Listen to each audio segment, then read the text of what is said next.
안녕하십니까. 구독자 여러분들과 늘 함께하는 경제적 자유아빠 달봉이 아빠입니다. 자, 여러분, 제가 즐겁게 쉬고 계시는데 멋진 얘기를 드려야 되는데 사실상 삼성전자가 큰일 났다는 제목으로 여러분하고 한번 공유를 해보겠습니다. 진짜 제목은 현금화를 당장 해야 되는가.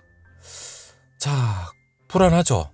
한마디로 지금 러시아와 우크라이나 그 전쟁과 관련된 얘기도 있고, 그리고 좋은 얘기는 분명히 있었습니다. 모건스탠리 보고서도 있었고, 그리고 일본 낸드 공장이 멈췄기 때문에 반사익을 고스란히 삼성전자와 하이닉스가 받을 것이라는 그런 아주 긍정적인 얘기도 있었죠. 그런데 지금 어제 얘기부터 시작해서 지금 러시아 우크라이나 침공과 관련해서 지금 공포 때문에 미국 증시가 난리도 아닙니다. 자, 그 얘기와 앞으로 향후 우리들이 어떻게 해야 될지 그 얘기를 여러분하고 가려운 부분을 등들이를 마구마구 제가 시원하게 긁어드리겠습니다. 자, 물론 여러분, 저도 겁이 납니다. 하지만 여러분, 최종 판단은 여러분이 하셔야 되겠지만 그 길을 제가 여러분하고 함께 공유를 해보도록 하겠습니다. 일단 여러분, 전쟁이 일어나면 주가가 폭락하는 건 기정사실입니다. 하지만 여러분, 폭락을 한다고 해서 모두가 여러분 30% 40% 폭락해가지고 지금 삼성전자 어떻게 되는 거 아니냐, SK 하이닉스 어떻게 되는 거 아니냐, 아니면 미국 증시도 어떻게 되는 거 아니냐, 이렇게 생각할 수도 있습니다. 그런데 여러분, 진지하게 한번 들어보시면 어떻게 보면 기회일 수도 있다는 걸 제가 말씀을 드리겠습니다. 자, 일단 제 얘기 일단 너무 걱정하시라는 얘기는 아닙니다.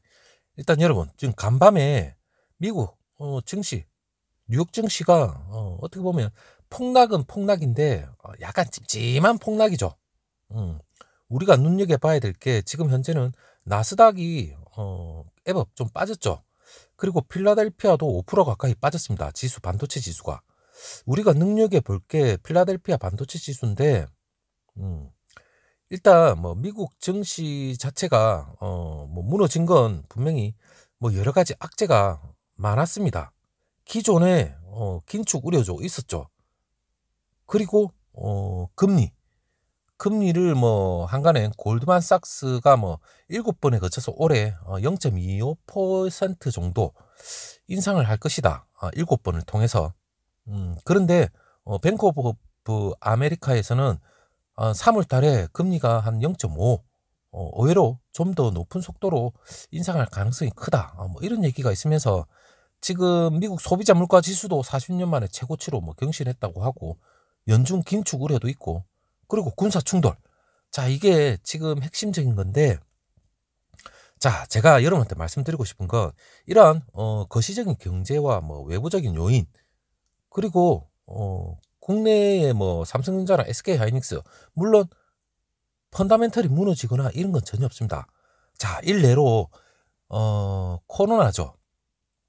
2020년 3월 코로나 팬데믹 선언을 했을 때, 그때 여러분 느꼈을 겁니다. 물론 가벼운 종목 테마주는 장 시작하자마자 20% 30% 10% 이상 급락을 하면서 하루 이틀 만에 와장창 무너져 내렸죠. 하지만 삼성전자나 SK 하이닉스 같은 경우는, 물론 SK 하이닉스가 좀 더 속도는 빨랐지만 사실상 가장 큰 무거운 종목은 그렇게 심하게 빠지지도 않았고, 빠진 게 여러분 한 30%대, 나머지 종목은 더 작살난 종목 많습니다. 하지만 오를 때도 느그작 오르고, 다른 종목은 많이 빠진 만큼 또 심하게 오를 수도 있겠죠. 하지만 작년에 우리는 너무나도 심하게 우하향, 상당히 삼성전자 다른 종목들 엄청나게 날아다닐 때, 삼성전자는 참말로 진짜 제가 여러분한테 말씀드리더라도 민망할 정도로 10만 전다 간다 이런 얘기 계속 있었지만, 물론 작년에 성적이 나빴던 건 아닙니다. 중요한 건 모건스탠리가 반도체 겨울이 오고 한마디로 온 지랄핑을 다 했죠. 그래서 조정을 거치다가 지금 여러분이 보시듯이 마이크론이 최근에 보면, 우리가 어떻게 보면 메모리가 가장 어떻게 보면 삼성전자로서는 현재로서는 중요한 모멘텀입니다. 자, 제가 후반에 말씀드리겠지만 이 최근에 메모리 자체가 상당히 긍정적으로 얘기가 나오고 있기 때문에, 마이크론이 얼마 전에 고점을 돌파를 하고 다시 한번 조정을 거쳤죠. 그리고 다시 한번 바로 전고점을 갱신을 하기 위해서 올라오는 와중에 마이크론이 계속해서 지금 일본 낸드 공장 그 오염 문제 때문에 그런 중요한 이슈도 있고 모건 스탠리의 진짜 멋진 보고서도 나오는 바람에 마이크론이 바로 전고점을 뚫기 일보 직전까지 계속해서 일부의 그 기술주들이 전부 내리막길 거칠 때 마이크론은 연달아 계속해서 급등을 했습니다. 하물며 오늘 새벽에도 장 초반 다른 종목 반도체주는 다 내리막길이었는데 마이크론은 한 2%대로 계속 유지를 하다가 결국에는 장막판에 한 1.38%죠. 하락을 했는데 약간 떨어졌습니다. 자, 이게 예를 들어서 뭐 마이크론이 뭐 2%, 3%, 뭐 4, 5% 떨어졌다면 당장 월요일 날 뭔가 문제도 있을 거다 생각을 하지만 근데 여러분, 이러한 러시아가 우크라이나 침공 자체가 물론 우려는 있습니다. 뭐 여러 가지 복합적으로 있지만 제가 지금 여러분한테 말씀드리는 건 이러한 그 지금 대외적인 지정학적인 우려죠. 이러한 전쟁과 관련된 일단 뉴욕 증시 전문가들이 하는 말이 있습니다. 일단 이러한 지정학적 우려 자체가 지금 증시로 보면 그렇게 미치는 영향은 그렇게 크지 않고 일시적일 것이다. 이렇게 내다봅니다. 왜냐하면 일단은 그 LPL 파이낸셜 그 리안 데트릭 시장 그 전략가가 얘기한 게 물론 CNBC를 통해서 얘기를 했는데 지정학적 긴장에 따른 그 시장의 반응, 지정학적 긴장이란 말은 러시아 우크라이나 침공이라고 보시면 됩니다. 자, 이 시장의 반응이 물론 충돌이 오래 가지 않는 한 통상 상대적으로 뭐 빠르게 회복한다고 얘기를 하고 있습니다. 자, 이러한 러시아 뭐 요새는 여러분 전쟁이라는 게 뭐 지정학적 우려 뭐 어떻게 보면 분쟁이겠죠. 그러면서 전쟁이 일어나더라도 뭐 과거처럼 뭐 장기간에 걸쳐서 뭐 다 말아먹자 뭐 이런 건 아닙니다. 빠르고 굵고 짧게 끝나버리는 그런 행태지. 그렇기 때문에 뭐 너무나 길게 이렇게 오래 가지 않는 경향이 있기 때문에 이거 역시도 일시적이다 이렇게 얘기를 하고 있습니다. 일단 러시아하고 우크라이나 물론 주요 갈등이 어느 정도 뭐 우려가 상당히 심할 수도 있겠지만 중요한 것은 우리 여러분 주린이 분들이나 이런 분들이 이런 얘기를 들으면 당장 월요일날 팔고 이 주식 시장을 떠나야 되나 이렇게 할 수도 있겠지만 이거는 여러분 우리가 장기 투자를 하면서 언제든지 나타날 수도 있는 현상이고 외부적인 요인도 언제나 도사리고 있습니다. 하지만 제가 여러분 보고 월요일날 이러한 우려가 분명히 반영이 되면서 일부 주가가 하락할 수도 있습니다.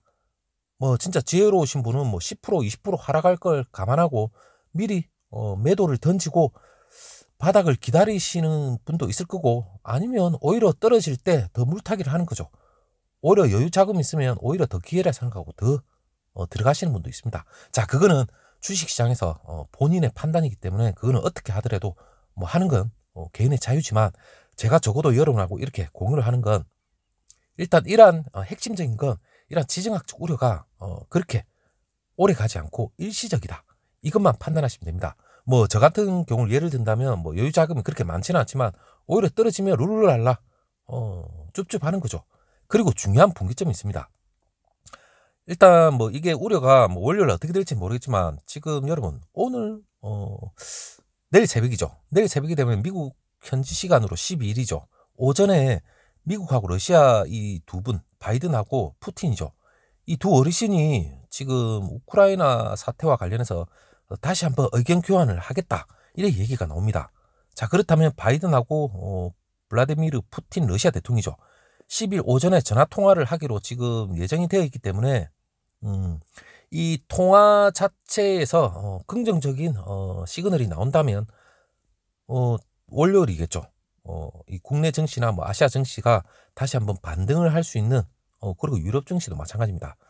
다시 한번 뭐 별일 있었나 그런 식으로 다시 반등할 수도 있는 거고 그런데 내일 새벽에 뭔가 모르는 또 이상한 안 좋은 그런 기류가 흐른다면 자, 월요일부터 뭐 일시적인 그런 주가의 하락분은 분명히 우리가 감안은 해야 될 부분이다. 이렇게 생각을 하시면 됩니다. 일단 뭐 한간의 전문가들은 이 푸틴이 정상적으로 우크라이나를 침공하기 위한 뭐 수순을 밟기 위한 뭐 명분 쌓기를 위해서 12일 날 통화를 한다. 이런 얘기도 있는 거 보면 자, 이거는 뭐 국제 정세나 외교적인 문제 참 알 수가 없어요. 하지만 중요한 건 미국 증시도 마찬가지고 코스피도 마찬가지고 증시 시장에서는 이러한 지정학적 우려는 그렇게 길게 가지 않는다. 그것만 생각을 하시면 될 것 같고, 그리고 우리는 주식 투자자의 입장에서는 일단 떨어질 때 집중을 하느냐 아니면 일시적으로 관망으로 매도를 하고 기다리느냐. 자, 이거는 개인의 판단이지만 이거는 역시 역사적으로 보더라도 이러한 우려, 이러한 지정학적 사태는 늘 있어 왔기 때문에 그 예를 든다면 크게 기업의 펀다멘트를 무너지지 않는 이상은 그렇게 걱정할 필요 없다. 저는 그렇게 말씀드리고 싶어요.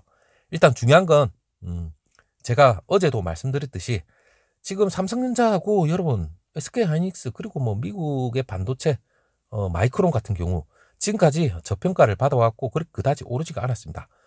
물론 그 일본 낸드 공장이죠. 자, 물론 원재료 오염 문제로 해서 웨스턴 디지털하고 키옥시아가 지금 1분기에 그 공급량 한 8% 정도 된다고 하는데 전 세계 낸드 공급량입니다. 물론 이게 차질이 생기면 물론 가격도 덜 떨어질 거고 오히려 오르겠죠. 자, 이것 때문에 마이크론이 최근에 가장 계속해서 오른 면도 있었고 SK하이닉스도 탄력이 상당히 붙었는데 지금 삼성전자나 SK하이닉스 오르는 속도가 물론 금요일 날 장 마감을 할 때 물론 더 좋을 수도 있었겠지만 이러한 지정학적 우려 때문에 뭔가 분명히 반영은 됐을 겁니다. 하지만 우리가 변하지 않는 건 모건 스탠리가 반도체 겨울이 온다 해가지고 국내 반도체주 거의 작살이 났지만 작년에 다시 한번 그래도 긍정적인 또 겨울 비슷한 거 얘기를 했지만 이 겨울은 반도체 아시아의 삼성전자와 TSMC 얘네들을 얘기하는 게 아니라 오히려 IT 기술주들이 상당히 암울할 것이다 이런 얘기를 합니다. 그래도 아시아에서는 삼성전자와 TSMC 물론 SK하이닉스도 있을 거고 마이크론도 있을 겁니다. 새로운 대상승세를 분명히 이끌 수 있는 그런 긍정적인 보고서니까 그런 얘기도 나오고 그리고 낸드에 대한 오염 문제 이거 역시도 삼성전자 물론 SK하이닉스 마이크론 주가를 상당 부분 끌어올릴 수 있는 그런 모멘텀으로 분명히 지금 작용을 하고 있지만 지금 러시아 사태와 이러한 긍정적인 사태가 서로 맞물리면서 기싸움을 하는 것 같아요. 올라가고 싶은데 외부적인 요인 때문에 발목 잡고 있고 그러니까 계속해서 오를 종목이 이러한 외부적인 요인에 의해서 억제가 돼 있거나 계속 눌려 있다면 오히려 이런 게 사실상 주식 시장에서는 여러분 한마디로 불확실성을 상당히 싫어합니다. 이 투자자들은. 자, 이 불확실성 물론 금리 인상은 3월이면 해결이 됩니다. 물론 금리 인상을 한다고 해서 모두가 다 떨어지는 건 아니지만 선 반영도 어느 정도 됐다고 보셔도 되고 실질적으로 금리를 올렸다 이라면 완전히 이제 불확실성은 해소가 된 거죠. 그리고 러시아 사태 이거 역시도 침공했다 그리고 시작됐다 이라면 우려는 다 끝납니다. 그러니까 그 분수령이 저는 2월 말에서 3월 정도가 되지 않는가. 그리고 반도체와 관련해서도 긍정적인 얘기가 그 무렵인 것 같아요. 자, 우리가 조금만 더 참고 이러한 외부적인 이러한 정보를 조금만 귀 기울이고 여러분 조금만 더 지혜롭게 한다면 삼성전자 올해는 무조건 우리가 겪어보지 못했던 다시 한번 랠리를 펼치지 않을까 그렇게 생각을 해봅니다. 물론 SK하이닉스도 마찬가지입니다. 마이크론도 마찬가지겠죠. 자, 그만큼 삼성전자는 더 저평가 받아왔고 아직까지도 덜 올랐습니다. 자, 모두 힘내시고 오후에 다시 한번 또 멋진 영상 들고 다시 한번 찾아뵙도록 하겠습니다. 감사합니다.